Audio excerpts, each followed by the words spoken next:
semuanya, selamat pagi. Apa kabar? Semoga kabar anak-anak semuanya tetap baik, sehat, dan luar biasa.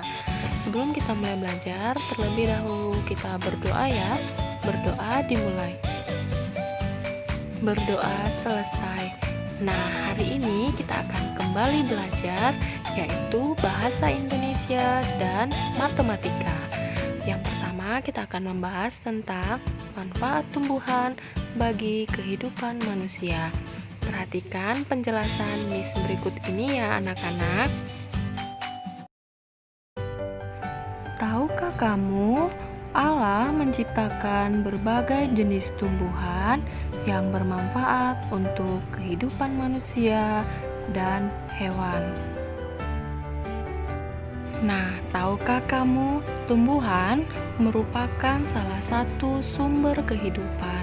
Tumbuhan memiliki bagian-bagian seperti akar, batang, daun, buah, bunga, dan biji. Nah, Miss akan membahas satu persatu bagian dari tumbuhan, yaitu akar. Akar berfungsi sebagai penyangga dan menyerap air dari dalam tanah. Batang berfungsi sebagai tempat tumbuhnya daun. Daun berfungsi sebagai tempat fotosintesis, di mana pada daun akan terjadi proses memasak pada tumbuhan. Buah berfungsi sebagai makanan untuk dikonsumsi. Kamu tahu di dalam buah ini terdapat banyak vitamin yang akan menyehatkan tubuh manusia. Bagian tumbuhan yang terakhir yaitu biji. Biji berfungsi sebagai bakal tumbuhan baru. Biji ini terdapat di dalam buah. Contohnya seperti buah semangka, terdapat banyak biji yang akan kita temukan. Nah, bagaimana anak-anak sudah paham kan tentang bagian dari tumbuhan? Nah, sekarang Miss akan menjelaskan manfaat tumbuhan bagi kehidupan manusia. Perhatikan ya. Manfaat-manfaat tumbuhan. Yang pertama, tumbuhan dapat dijadikan sumber makanan yang dapat dikonsumsi. Tumbuhan banyak mengandung vitamin, protein, dan karbohidrat untuk kebutuhan tubuh kita. Vitamin banyak terdapat pada buah-buahan, protein banyak terdapat pada sayuran atau tanaman kacang-kacangan, dan karbohidrat terdapat di tanaman padi, jagung, dan umbi-umbian. Manfaat tumbuhan yang kedua yaitu membuat udara sejuk. Pada siang hari, tumbuhan melakukan proses fotosintesis, yaitu proses pengambilan karbon dioksida di udara. Kemudian, tumbuhan mengeluarkan oksigen yang membuat udara menjadi sejuk. Manfaat yang ketiga, sebagai tempat berteduh atau pelindung dari sinar matahari pada waktu siang hari. Pohon yang rindang sangat berguna untuk melindungi kita dari sinar matahari. Sinar matahari pagi memang sangat berguna bagi pembentukan vitamin D bagi kita.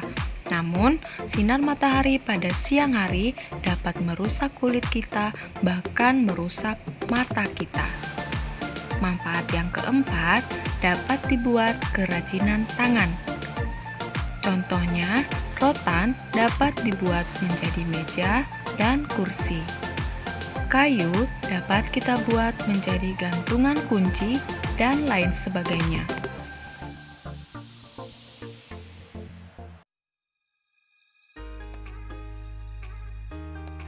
Manfaat tumbuhan yang kelima dapat dijadikan sebagai peralatan rumah tangga. Contohnya, kayu dapat dijadikan sebagai meja, kursi, lemari, gayung, sendok, dan sebagainya. Manfaat yang keenam sebagai bahan baku pakaian. Sebagian pakaian yang kita pakai ada yang terbuat dari tanaman, yaitu tanaman kapas. Kapas akan dipintal, ditenun, lalu kemudian dijahit menjadi sebuah pakaian. Gambar di samping adalah termasuk pohon kapas. Selanjutnya, manfaat tumbuhan yang ketujuh sebagai pewarna alami. Warna kuning terbuat dari bahan kunyit. Warna hijau terbuat dari bahan daun pandan, daun bayam, dan lain-lain.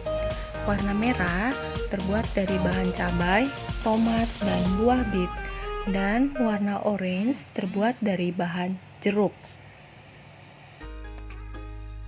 Manfaat tumbuhan yang ke-8 dijadikan obat tradisional untuk kesehatan, atau bisa disebut dengan kata lain toga, tanaman obat keluarga.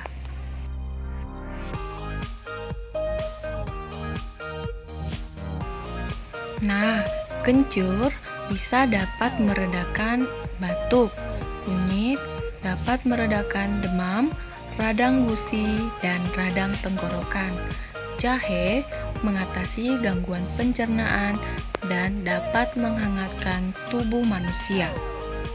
Manfaat tumbuhan yang ke-9 untuk hiasan dan keindahan, misalnya bunga mawar, anggrek, melati, dan lain sebagainya.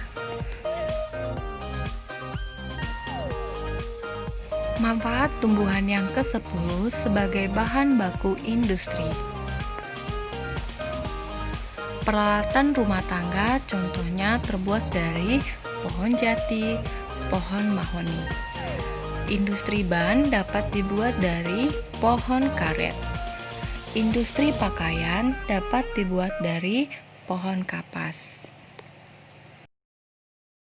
Kesimpulan pembelajaran kita mengenai manfaat tumbuhan bagi kehidupan manusia. Yang pertama, tumbuhan merupakan salah satu sumber kehidupan yang harus kita jaga kelestariannya. Yang kedua, tumbuhan memiliki banyak manfaat untuk makhluk hidup. Kesimpulan yang ketiga, mulai sekarang kita harus merawat tumbuhan, karena dengan kita merawat tumbuhan sama saja dengan kita menjaga bumi kita. Kesimpulan yang keempat, jika kita berbuat baik kepada tumbuhan, maka tumbuhan akan memberikan banyak manfaat untuk kehidupan kita. Baiklah anak-anak, selanjutnya kita akan belajar matematika, yaitu menentukan posisi bilangan caca pada garis bilangan. Perhatikan penjelasan berikut ini ya. Adapun tujuan pembelajaran kita hari ini yaitu siswa dapat menentukan posisi bilangan caca pada garis bilangan dengan tepat. Garis bilangan merupakan salah satu perwakilan garis yang mana setiap titiknya mewakili bilangan tertentu. Bilangan caca adalah himpunan bilangan bulat yang tidak negatif, yaitu 0, 1, 2, 3, dan seterusnya. Bilangan caca dapat dituliskan dalam sebuah garis bilangan secara berurutan. Pada garis bilangan tersebut, setiap titik digambarkan dengan jarak yang sama. Selain itu, terdapat tanda panah yang menunjukkan bahwa garis tersebut dapat diperpanjang sampai tak berhingga. Pada garis bilangan, semakin ke kanan letak suatu bilangan, nilai bilangannya semakin besar. Selain menunjukkan urutan bilangan, garis bilangan juga dapat digunakan untuk menyelesaikan soal penjumlahan. Penjumlahan dihitung dengan cara membuat dua tanda panah di atas garis bilangan sesuai dengan bilangan yang dijumlahkan. Hasil penjumlahan diperoleh dengan melihat bilangan yang sejajar dengan ujung panah terakhir. Perhatikan contohnya ya. 2 ditambah 3, terlebih dahulu kita buat garis bilangannya. Ingat ya, kita harus memulai perhitungan dari angka 0. Yang dihitung adalah banyak lompatannya. Yang pertama kita beri garis dan kita beri panah adalah bilangan 2. Panahnya tetap berada di atas garis atau di angka 2. Kemudian ditambah 3. Kita buat lompatannya sebanyak 3 kali.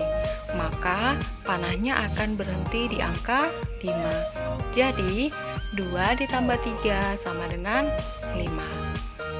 Selanjutnya contoh yang kedua, 4 ditambah 9. Kita buat dulu garis bilangannya ya. Karena hasil penjumlahannya akan lebih dari 10, maka garis bilangannya kita buat lebih dari 10. Ingat ya, kita harus memulai perhitungannya dari angka 0. Hitung adalah banyak lompatannya. Yang pertama kita beri garis dan beri panah adalah bilangan 4. Panahnya tetap berada di atas garis bilangan atau berada di atas angka 4. Kemudian ditambah 9, kita lompat sebanyak 9 kali ya. Maka panahnya akan berhenti di angka 13. Jadi 4 ditambah 9 sama dengan 13. Kesimpulan pembelajaran kita tentang garis bilangan yang pertama, penjumlahan bilangan juga dapat dihitung menggunakan garis bilangan. Kedua, penjumlahan dihitung dengan cara membuat 2 tanda panah di atas garis bilangan sesuai bilangan yang dijumlahkan. Ketiga, hasil penjumlahan diperoleh dengan melihat bilangan yang sejajar dengan ujung panah terakhir. Sekian dulu pembelajaran kita hari ini. Semoga anak-anak Miss dapat mengerti ya. Pesan Miss tetap jaga kesehatan dan selalu semangat belajar. Jika ada yang kurang paham, dapat menghubungi Miss secara langsung. Oke, sekian dan terima kasih.